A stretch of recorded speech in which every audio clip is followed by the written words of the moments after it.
Halo, Assalamualaikum warahmatullahi wabarakatuh. Halo sahabat, di pagi yang cerah ini kita akan belajar lagi di Majelis Taklim Laudatul Ilmi dengan tema apa, Sta? Mengenal healing. Oh iya, sekarang tuh kan musim healing-healingan tuh. Kalau anak muda, yuk kita healing. Apa itu healing? Yuk kita belajar. Come on.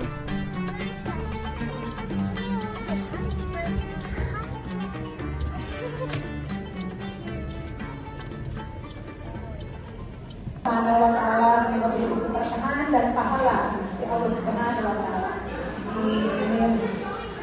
Tak lupa juga ya kita doakan kepada teman-teman kita, Ibu Khadijah yang sedang sakit pemulihan. Kita doakan semoga segera pulih kembali.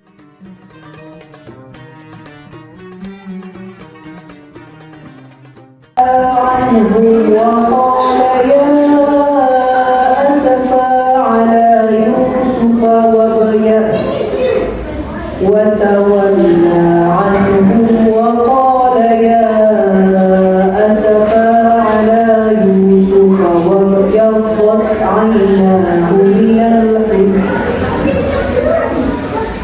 وابيضت عيناه من الحزن فهو كظيم قالوا تالله تفتأ حتى تكون حرضا أو تكون من الهاد.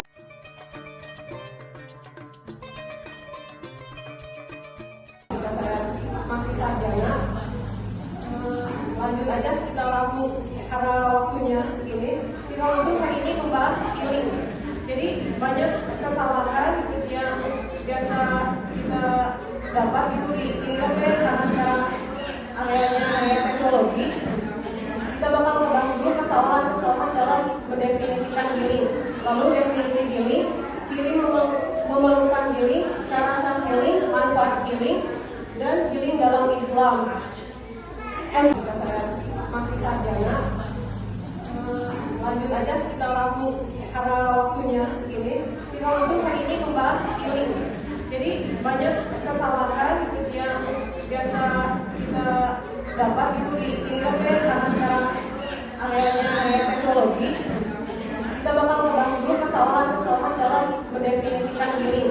Lalu definisi healing, ciri memerlukan healing, cara sah healing, manfaat healing, dan healing dalam Islam. Gitu kan atau apa gitu kan? Sebetulnya seperti itu, ternyata tidak gitu kan? Tidak seperti itu. Jadi healing itu kan. Nah, sebelum kita betulin healing itu seperti apa, ada cuplikan di sini tentang break room. Jadi kita dengerin dulu. Sering berbuat nekat karena kesal.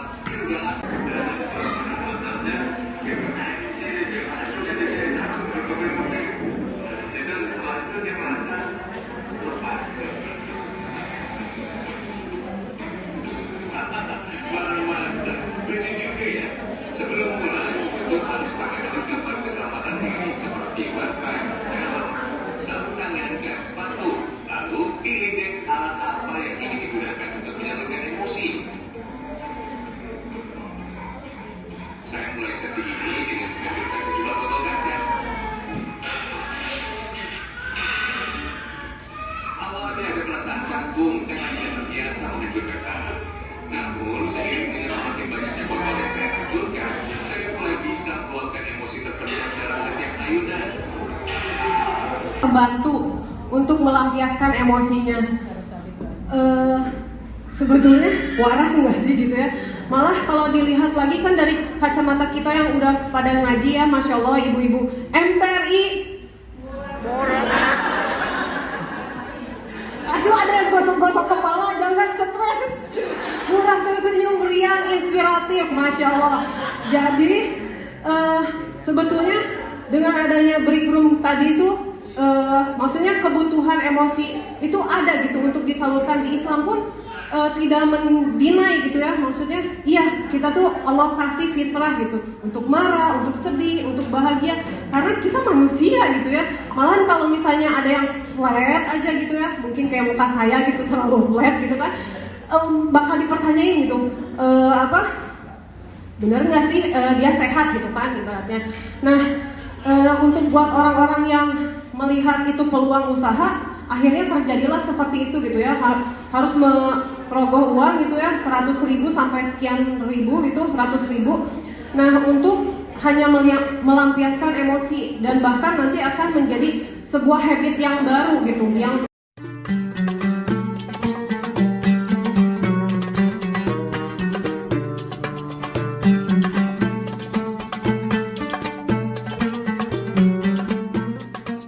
siapa sih orang yang perlu self healing ini gitu. Di sini ada irritable tuh mudah, ibaratnya mah di sini nomor 1 irritable sama perasaan negatif, baperan lah kalau bahasa zaman sekarangnya gitu ya. Bentar-bentar kalau misalnya saya lagi ngasih ini, itu si ibu di belakang makan aja, kayaknya boring nih materi saya. Padahal mah kalau yang udah parahnya itu self harm gitu kan, ngiris di tangan gitu kan, nanti lama-lama ke leher akhirnya bunuh diri gitu kan. Terus sulit memaafkan. Nah, hati-hati kalau sulit memaafkan, sulit mempercayai orang lain. Misalnya, tolong dong itu, terus kita cek lagi, kayaknya dia nggak benar kerjanya. Jadi akhirnya kalau di sebuah organisasi double kerjaan gitu lah. Nah, terus apatis juga salah satunya kayak misalnya, makanya kan ada orang tua yang kayak apatis gitu, maksudnya anaknya terserah aja gitu. Mungkin dia juga punya masalah inner child, misalnya luka batin yang belum terobati, atau pengasuhan yang salah, dia juga diapatisin sama orang tuanya dulu gitu kan. Terus mudah lelah, ya jelas gitu ya. Jadi kalau kesimpulannya tuh intinya seseorang di hari itu tuh nggak produktif gitu, baik sebagai ibu, sebagai cepat lelah, padahal nggak nafsu ngapain, baru bangun udah lelah gitu kan. Karena tadi dia kepikiran mungkin apa yang dia khawatirin gitu kan, was-was dan sebagainya. Terus tadi kan otomatis kan tidak produktif gitu. Terus gangguan tidur bisa dicek gitu ya. Kalau misalnya tidur kita kebanyakan, itu juga salah satu pelampiasan kita, ibaratnya masalah bakal selesai gitu ya. Padahal enggak juga. Ini gangguan tidur tuh bisa yang tidurnya kurang atau enggak tidurnya berlebih gitu kan. Karena gangguan tidur ini misalnya gimana tidurnya kurang, jadi dia terbangun was-was, apalagi misalnya kalau yang penderita misalnya obsesif kompulsif OCD gitu kan, ngecek pintunya pintunya, takut kemalingan dan sebagainya. Atau enggak misalnya masuk area OCD, kecemasan juga sama depresi. Ketika gangguan itu ya otomatis dia sulit untuk tidur gitu kan. Terus sulit konsentrasi, misalnya ketika remaja gitu kan, atau enggak sekolah gitu kan, kenapa prestasinya berkurang, ya otomatis dari sulit konsentrasi. Jadi gangguan mental itu kebanyakan dari usia 15 tahun gitu kan. Kebanyakan menurut WHO itu dari 4 orang ada 1 yang memiliki gangguan mental, terus nggak sadar gitu, dia tuh punya gangguan. Karena jadi maksudnya gangguan mental tuh nggak harus gila, maksudnya kayak schizofren itu tingkat yang berat, tapi ketika kita punya kekhawatiran yang lebih, terus kita nggak bisa produktif gitu kan, atau enggak ketika dikasih amanah takut, padahal sebetulnya dia punya potensi gitu, bisa juga itu salah satunya gitu kan. Terus ini gangguan makan, kalau yang ini ada bulimia, ada anoreksia gitu kan.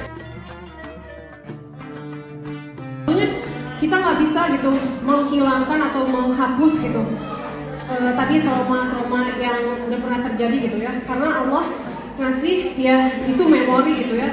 Kenapa? Untuk biar kita belajar gitu ya, belajar kita memaafkan ataupun kita misalnya jangan sampai menyakiti orang lain gitu. Di situ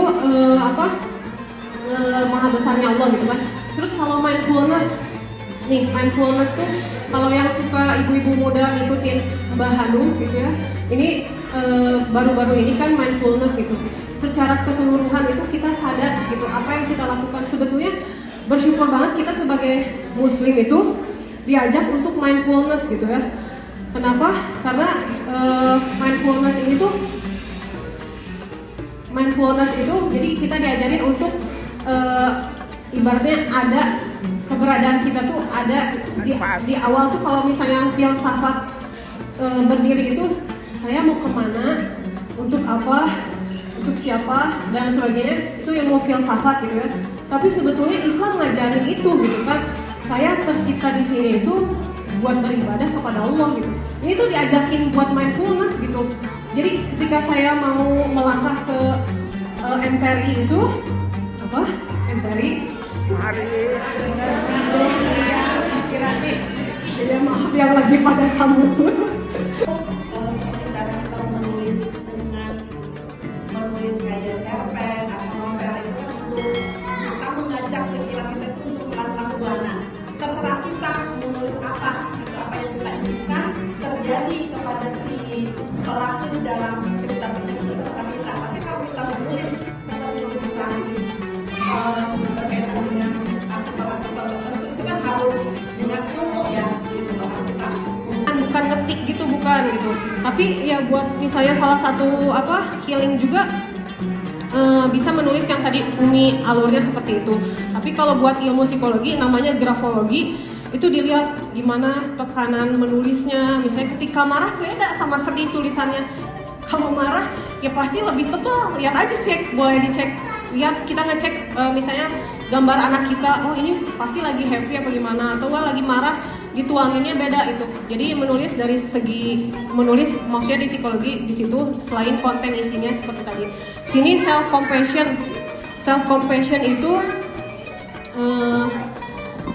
jadi kita ini biasa udah kerja keras gitu kan dan sebagainya. Kadang kita tuh lupa sama diri kita gitu, terlalu sibuk sama orang lain atau lingkungan gitu. Ada waktunya kita tuh ibaratnya ulas diri buat diri kita. Makanya di Islam juga ngajarin buat misalnya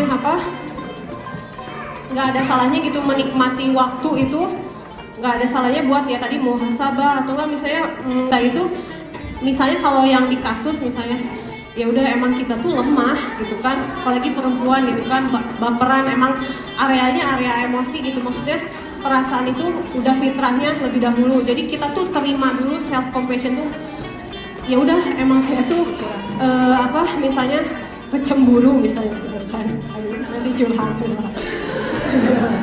Terus kita lanjut aja ke self talk. Nah, self talk itu jadi self talk itu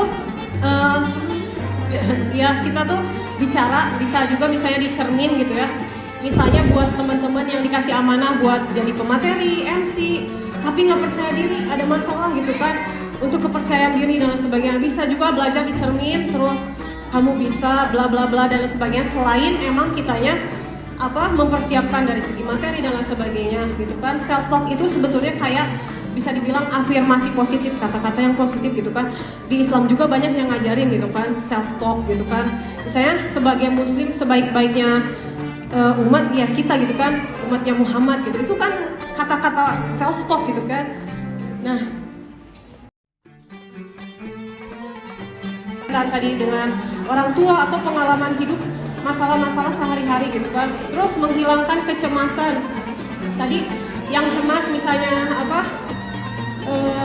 mencemaskan masa depan gitu kan, mencemaskan masa depan anak. Makanya kan ada yang sebelum-sebelumnya misalnya di Bandung, ibu membunuh 3 anaknya, takut nanti kalau dia meninggal duluan, anak-anaknya nanti dengan kondisi yang kapitalis tidak islami, takut misalnya nggak beriman lagi gitu kan. Ini kecemasan gitu kan.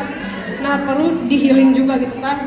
Kalau yang terlalu parah ya akhirnya tadi sampai membunuh gitu kan, membunuh keluarganya itu kan dan sebagainya.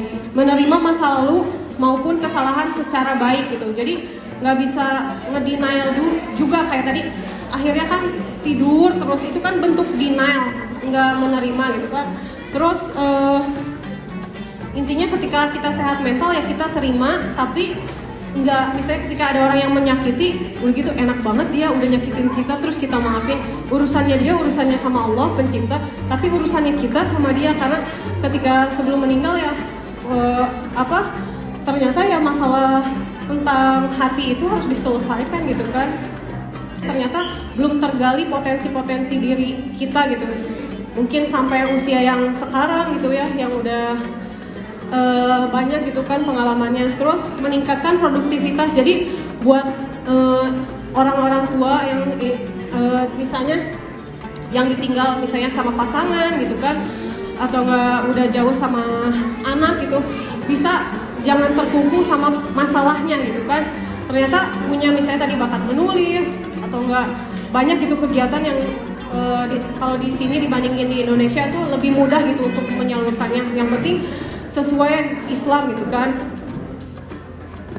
Ini juga akan berubah gitu kan, misalnya nggak nyaman karena kan ketika satu lingkungannya frekuensinya misalnya pakai hijab, nggak mungkin gitu dia nggak pakai hijab karena buat satu frekuensi gitu kan. Yusuf itu penglihatan ayahnya kembali normal gitu kan. Di psikologi sendiri itu ada namanya psikosomatis gitu kan. Jadi kalau ibu-ibu ngeluh gitu ke dokter, ternyata sebetulnya secara kesehatan nggak ada diagnosa itu gitu. Berarti ibu-ibu lagi terkena psikosomatis gitu.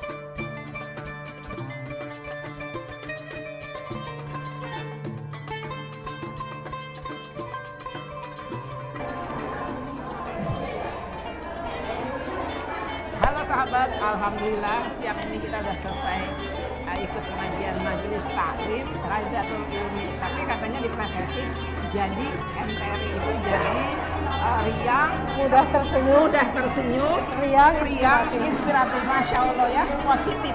Di sebelah saya ada narasumber yaitu Sister Elia Elvira, Master Psikologi. Dan tema kita hari ini adalah tentang healing. Bagaimana sih healing sebenarnya? Kan sebentar tuh ibu-ibu habis capek, kita healing yuk ngopi-ngopi. Terus anak-anak kuliah habis ujian, kita healing ya, itu apa sih? Nanti kita tanyakan dengan beliau. Bagaimana Sister? Iya, Masya Allah. Jadi sebetulnya pemahaman yang ada di luar itu salah, Bu. Jadi di pleset-plesetin sebetulnya itu mah jalan-jalan gitu ya. Bener banget. Jalan-jalan dan kebanyakan akhirnya pelarian, tepatnya itu pelarian dari semua tanggung jawab yang ada. Yes. Nah, seperti yang kasus-kasus sebelumnya, skripsi 6 bulan buat cuti katanya gitu kan. Nah, sebetulnya ada waktunya ya, kita memang manusia dituntut untuk ya tadi produktif. Akhirnya ketika kalau kita nggak stres ya kita berleha-leha aja, jadi kaum rebahan kalau zaman sekarang gitu kan. Nah, dasteran ibaratnya. Nah, karena ada stresor tadi akhirnya kita produktif gitu. Yang tadinya ya, kita pelajaran terdekat adalah pandemi kemarin. Yes. Pandemi kemarin lockdown 2 tahun nggak bisa ketemu keluarga dan sebagainya, pekerjaan dan sebagainya, itu stres otomatis. Tapi melahirkan penulis, melahirkan kreativitas yang lain, itu tuh perlu gitu. Jadi stres itu wajar, tapi jangan sampai terbawa ke perasaan lah, baperan dan sebagainya. Akhirnya depresi, kecemasan itu banyak diwakilkan oleh kaum wanita yang karena perasaan lebih dominan dibandingin hormonnya ya. Dibandingin laki-laki. Jadi healing yang sebetulnya itu adalah ya tadi kalau misalnya belajar dari psikologi bisa mindfulness, menyadari semua ini dari Allah gitu ya, adanya kode dan koda takdir. Tapi gimana cara relate ke semuanya itu bisa ditulis, misalnya kejadiannya seperti ini, terus kita harus bagaimana dan sebagainya. Jadi kita bisa menanganinya lebih tepat lagi. Kalau memang teman-teman nggak bisa cerita ke orang yang terdekat, bisa ke ahli profesional, misalnya ke psikolog. Kalau psikiater beda sama psikolog. Jadi kalau udah schizofren, udah ibaratnya gila gitu, udah nggak lihat ini dunia yang nyata apa enggak, misalnya dengar bisikan dan sebagainya, itu perlu ke psikiater dulu, nanti dikasih obat gitu. Beliaulah psikiater yang boleh memberikan obat. Ketika udah bisa ngobrol enak kayak gini, baru ke psikolog. Oh ternyata setelah diusut dari segala macam, ya nanti baru dibantu misalnya biar dia hidup lebih maksimal, seenggaknya bisa mandiri, nggak mandi dibantuin, buat dirinya makan dan sebagainya. Healing ya ada masanya karena memang kita ini makhluk lemah, jadi ya wajar perlu healing, perlu gitu. Cuman healing yang benar, ya betul, healing yang betul, jangan sampai kebablasan. Akhirnya kalau misalnya yang sekarang salah kaprah healing shopping gitu. Iya benar. Akhirnya Healing ngopi-ngopi. Mending Bu kalau ngopi-ngopi masih bisa ditraktir teman. Kalau shopping kartu kredit, kalau yang nggak ngerti agama pakai kartu kredit, akhirnya gaya hidup berubah. Dan healing itu yang paling penting adalah sesuai tuntunan agama Islam yang rahmatan lil alamin. mungkin segitu Ibu. Oh iya iya. Ya tuh guys ya, jadi ternyata healing itu bukan yang pemahaman kita yang selama ini ya. Terus kita sama-sama jalan-jalan ke Bali, kemana, ke mall gitu. Bukan, ternyata kita harus tahu dulu sebabnya kenapa, baru kita cari. Dan ternyata healing itu juga ada di Al-Quran. Jadi kita kembali ke Al-Quran. Oke guys, terima kasih ya sister ya. Assalamualaikum warahmatullahi wabarakatuh.